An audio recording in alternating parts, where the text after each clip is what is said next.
Model ও অভিনেত্রী মেহেজাবিন চৌধুরী এবং তার ভাই আলিসান চৌধুরীর বিরুদ্ধে গ্রেফতারি পরোয়ানা জারি করেছেন ঢাকার একটি আদালত। ঢাকার নির্বাহী ম্যাজিস্ট্রেট আদালত ৩-এর বিচারক আফরোজা তানিয়া এই পরোয়ানা জারি করেন। রোববার বিষয়টি জানাজানি হয়। মামলার বাদী আমিনুল ইসলাম রোববার গ্রেফতারি পরোয়ানা জারির তথ্য সাংবাদিকদের নিশ্চিত করেন। তিনি জানান, তিনি অভিনেত্রী মেহেজাবিন চৌধুরী ও তার ভাই আলিসান চৌধুরীর বিরুদ্ধে মামলা করেছেন। মামলা বিবরণে বলা হয়েছে, আমিনুল ইসলামের সঙ্গে দীর্ঘদিন পরিচয়ের সুবাদে বিভিন্ন প্রলোভন দেখিয়ে মেহেজাবিন চৌধুরীর নতুন পারিবারিক ব্যবসার পার্টনার হিসেবে রাখবে বলে নগদ অর্থ এবং বিকাশের মাধ্যমে বিভিন্ন সময়ে ২৭ লাখ টাকা দেন।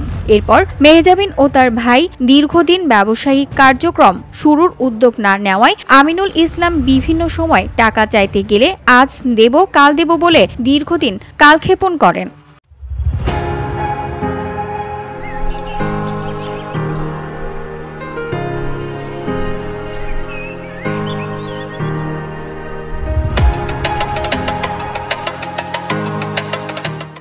পরে গত ১১ ফেব্রুয়ারি বিকেলে পাওনা টাকা চাইতে যান আমিনুল ইসলাম। তাকে ১৬ মার্চ হাতিরঝিল রোডের পাশে একটি রেস্টুরেন্টে আসতে বলেন। ওই দিন ঘটনাস্থলে গেলে মেহেজাবিন ও তার ভাই সহ আরও অজ্ঞাতনামা ৪-৫ জন অকথ্য ভাষায় গালিগালাজ করেন। তারা বলেন, এরপর তুই আমাদের বাসায় টাকা চাইতে যাবি না, তোকে বাসার সামনে পুনরায় দেখলে জানে মেরে ফেলবো।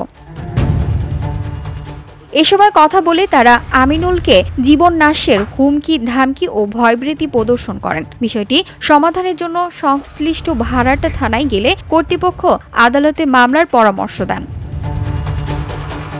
গ্রেফতারি পরোয়ানা সংক্রান্ত সংবাদ প্রকাশের পর মেহেজাবিন চৌধুরী তার ভেরিফাইড ফেসবুক পেজে জানান, অনলাইনে আমার নাম ব্যবহার করে কিছু ভিত্তিহীন মামলা সংক্রান্ত খবর ছড়িয়ে পড়েছে।